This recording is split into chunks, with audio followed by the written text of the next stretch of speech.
श्री शिवाय नमस्तुभ्यम दोस्तों।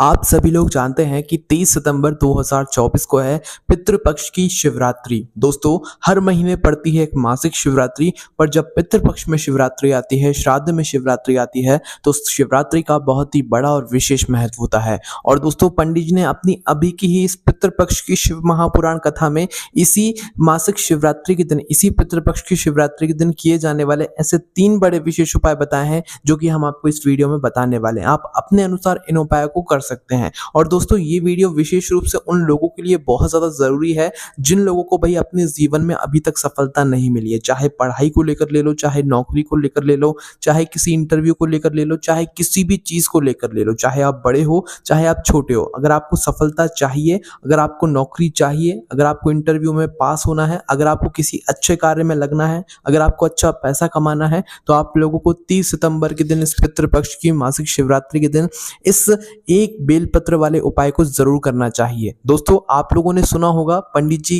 पहले जब बताते थे तो वो ये बताते थे कि अगर किसी बच्चे को पेपर में पास होना है तो वो अपनी मेहनत के साथ साथ में एक बेलपत्री पर शहद लगाकर शिव जी पर चढ़ाए तो वो भाई अच्छे नंबरों से पास होता था। पास होने के चांसेस नहीं भी होते थे तो भी वो पास होता था। तो उसी की तरह जो है एक यहाँ पर पंडित जी ने अभी उपाय बताया हुआ है।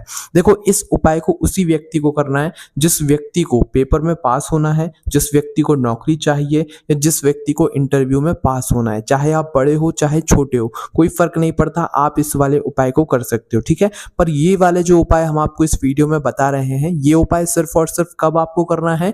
इस पितृपक्ष या श्राद्ध की जो मासिक शिवरात्रि पड़ रही है 30 सितंबर के दिन, सिर्फ इसी दिन करना है। तो आइए जानते हैं सबसे पहले उपाय के बारे में। दोस्तों, जो सबसे पहला उपाय है वो एक बेलपत्री वाला उपाय है, जो कि उन लोगों को करना है जिनकी नौकरी नहीं लग रही है, जिनको अपने काम में सफलता नहीं मिल रही है, ठीक है, या जिनको किसी भी तरह का जो काम है उनका पूरा नहीं हो पा रहा है। तो उस जगह पर आप लोगों को ये वाला उपाय यहाँ पर करना है। ठीक है, तो देखो, इस उपाय को आपको प्रातःकाल सुबह सुबह करना है, मुख्य रूप से 30 सितंबर के दिन। अगर किसी कारणवश सुबह उपाय ना कर पाओ तो भाई शाम के समय प्रदोष काल में कर सकते हो। इस उपाय को वही व्यक्ति करेगा जिसकी नौकरी नहीं लग रही है, जिसको कोई भी परेशानी है, उसको अपने हाथों से ये वाला उपाय करना पड़ेगा। ठीक है, इस उपाय को करते समय शुद्धता का विशेष रूप से आप लोग ध्यान रखिएगा। देखिए, इस उपाय में सबसे पहले यहाँ पर आप लोगों को लेना है 1 लोटा जल। ठीक है, 1 लोटा जल के साथ में आपको लेना है यहाँ पर एक बेलपत्र। ठीक है, और एक बेलपत्र के बाद में आप लोगों को थोड़ा सा शुद्ध देसी गाय का जो घी होता है वो आप लोगों को यहाँ पर लेना है, या जिसे आप घृत कहते हो वो लेना है। ठीक है,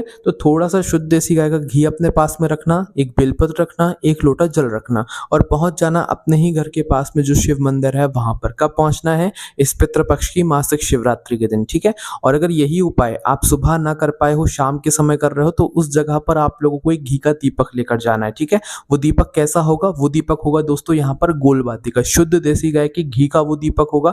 अगर इस उपाय को करते समय आप लोगों ने नकली घी का प्रयोग किया, बाजार वाले घी का प्रयोग किया, तो हम कुछ नहीं कह सकते कि आपका उपाय काम करेगा या नहीं करेगा। इसलिए शुद्ध देसी गाय की घी का ही आप लोग प्रयोग करना, किसी से पूछताछ करके ही जो है इस घी को लेकर आना। ठीक है, उसके बाद में दोस्तों शाम के समय अगर करो तो एक घी का दीपक जरूर लेकर आना, मिट्टी का हो, आटे का, कोई दिक्कत वाली बात नहीं। और अपने साथ में एक बेलपत्री और थोड़ा सा शुद्ध देसी गाय का घी रखकर शिव जी के मंदिर पहुंच जाना। ठीक है, तो देखो, शिव जी के मंदिर जैसे ही पहुंचो तो सबसे पहले सुबह गए हुए तो जाकर जल चढ़ाना, पहले अपनी पूजन अर्चना करना। शाम के समय गए हुए हो तो भाई अपना जाकर सबसे पहले वह दीपक जलाना। दीपक जलाने के बाद फिर शिवलिंग के पास में बैठ जाना, है ना। सुबह उपाय करो चाहे शाम को करो, विधि एक ही रहेगी, उसमें कोई भी बदलाव नहीं रहेगा। शिवलिंग के पास में सबसे पहले बैठ जाओ आप लोग, और बैठने के बाद अपनी जो एक बेलपत्र है उस बेलपत्र को अपने सामने निकाल कर रख लो, और अपना जो घी है उसको भी सामने निकाल कर रख लो। हम क्या करते थे, जब पंडित जी ने पढ़ाई में पास होने वाला उपाय बताया था तो उसमें हम क्या करते थे, एक बेलपत्र की बीच वाली बड़ी पत्ती पर शहद लगाकर शिवलिंग पर चिपका देते थे। ठीक है, पर यहाँ पर ऐसा नहीं करना है। यहाँ पर आप लोगों को जो बेलपत्री का जो चिकना भाग है, उस चिकने भाग की बीच वाली बड़ी पत्ती पर आप लोगों को लगाना है शुद्ध देसी गाय का घी। क्या लगाओगे? जो थोड़ा सा शुद्ध देसी गाय का घी आप अपने घर से लेकर आए हुए हो, इस घी को अब आपको भगवान शिव जी के मंदिर में ही बैठकर उस बीच वाली बड़ी पत्ती पर एक बेलपत्र ही लेना है, और एक बेलपत्र की जो बीच वाली बड़ी पत्ती होती है उस पर जो है आप लोगों को शुद्ध देसी गाय का घी लगाना है। पूरे में भी लेपन कर सकते हो बीच वाली बड़ी पत्ती पर, या तो एक टीके के रूप में भी आप लोग शुद्ध देसी गाय का घी लगा सकते हो। थोड़ा सा ही लगाना है ना, और चाहो तो पूरी बीच वाली बड़ी पत्ती पर जितनी बड़ी वो पत्ती होती है उसमें पूरे में लेपन कर देना। उसके बाद में मात्र इस बेल पत्र को आपको भगवान शिव जी की शिवलिंग के ऊपर समर्पित करना है। ठीक है, समर्पित कैसे करोगे कि समर्पित ऐसे करोगे कि जो बेलपत्र की डंडी का भाग है वो उत्तर दिशा की तरफ होना चाहिए। किस तरफ? उत्तर दिशा की तरफ। उत्तर दिशा किस तरफ होती है? जब आप शिवलिंग पर जल चढ़ाते हो वो जल बहता हुआ किस तरफ जाता है?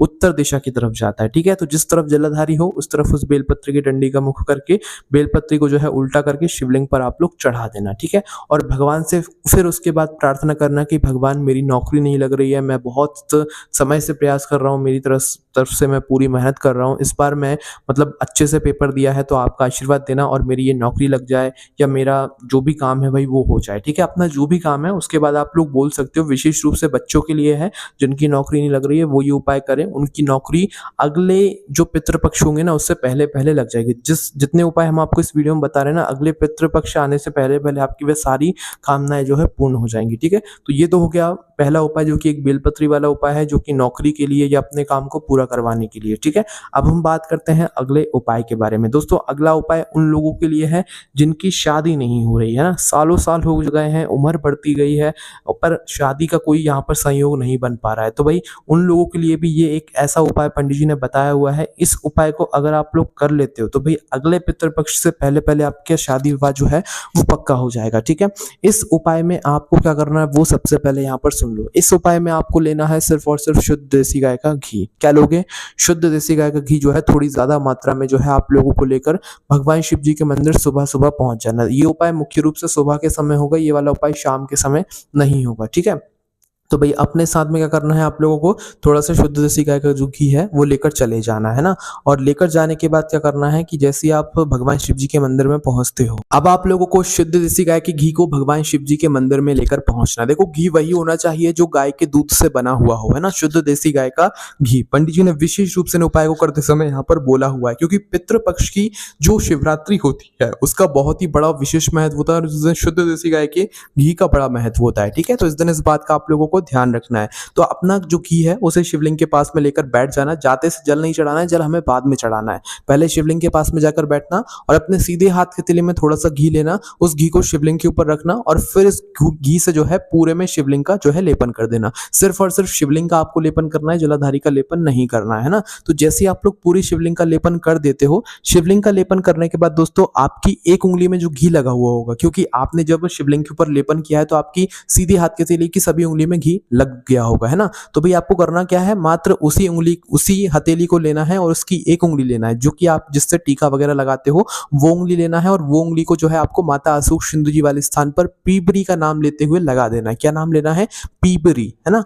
पीबरी का नाम लेते हुए इस एक बिंदी को जो है आप लोगों को जो घी की होगी, आपके हथेली में घी लगा ही होगा, आपकी उस उंगली में भी थोड़ा सा घी लगा होगा, तो भाई आपको वैसे के वैसे लेपन करने के बाद अपनी उस टीके वाली उंगली से जो है माता अशोक सिंधु जी वाले स्थान पर एक टीका लगा देना और पीबरी का नाम लेते हुए उस टीके को लगा देना। और उसके बाद में जो आपका एक लोटा जल है उस जल को भगवान शिव जी की शिवलिंग के ऊपर आपको चढ़ाना है। ठीक है, शिवलिंग के ऊपर एक लोटा जल चढ़ाने के बाद फिर आपको भगवान से अपने विवाह के लिए प्रार्थना करना है। ठीक है, इस बात का आप लोग ध्यान रखना। उपाय को करने के बाद, जल को चढ़ाने के बाद भगवान से अपने विवाह के लिए प्रार्थना जरूर करिएगा। तो भाई ये उपाय जो है ना उन लोगों को करना है जिनका विवाह नहीं हो पा रहा है। ऐसा नहीं करना है कि भाई विवाह किसी और का नहीं हो रहा है, कर उसके लिए कोई और उपाय रहा है, नहीं।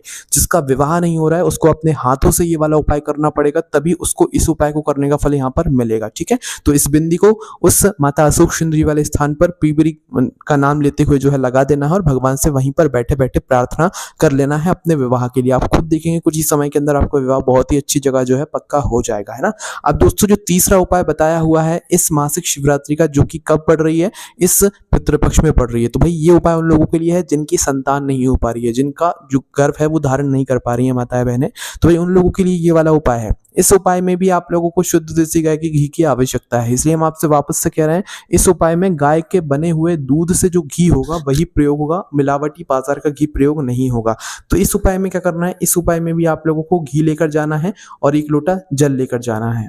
उसके बाद में दोस्तों ये वाला जो उपाय है ना, ये पति और पत्नी दोनों को मिलकर करना है। अगर जिस दिन उपाय करने के लिए जा रहे हो सुबह के समय, मतलब 30 सितंबर के दिन, इस मासिक शिवरात्रि के दिन पितृपक्ष की, तो भाई पति और पत्नी दोनों को जाना है इस उपाय को करने के लिए, ठीक है। अपने साथ में घी लेकर जाना है और 1 लोटा जल लेकर जाना है। शिव जी के मंदिर में आप जैसे ही पहुंच जाते हो, उसके बाद में आप लोग को सबसे पहले जाकर जल नहीं चढ़ाना है, पहले जाकर बैठना है, भगवान के दर्शन करना है। उसके बाद में दोस्तों आप लोगों को इस शुद्ध देसी गाय के घी से भगवान शिव जी की शिवलिंग का लेपन करना है। क्या करना है? लेपन करना है, ठीक है। अब लेपन करने के बाद दोस्तों आप लोगों को क्या करना है कि अपना जो 1 लोटा जल है, उस 1 लोटे जल को भगवान शिव जी की शिवलिंग पर चढ़ा देना है। अब जब आपने शिवलिंग पर जल चढ़ा दिया, लेपन कर दिया, लेपन करने के बाद जब आपने शिवलिंग पर जल चढ़ा दिया, तो वो जो जल बहता हुआ जाएगा उसको आपको जो है जलाधारी से थोड़ा-सा झेल लेना है। क्या करना है?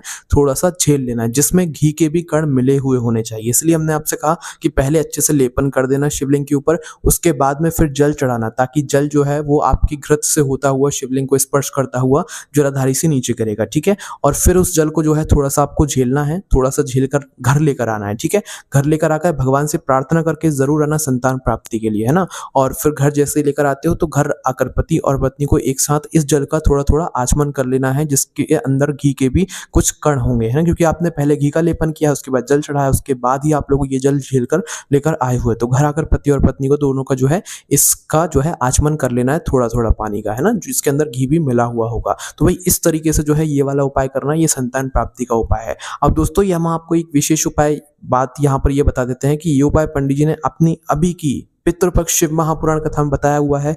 बिल्कुल नया उपाय है, आप करके ज़रूर देखिएगा। 3 उपाय हमने आपको बताए, क्योंकि पंडित जी ने भी 3 ही उपाय बताए हैं। आप अपने हिसाब से उपाय कर सकते हैं। पहला उपाय हमने आपको नौकरी के लिए बताया, अपने काम को पूरा करने के लिए बताया। दूसरा शादी विवाह के लिए बताया। तीसरा संतान प्राप्ति के लिए बताया। आपको कोई भी समस्या आती है हमसे कमेंट करके पूछ सकते हैं, आपको जवाब मिल जाएगा। ओम नमः शिवाय, जय भोले बाबा श्री शिवाय, नमस्तुभ्यम।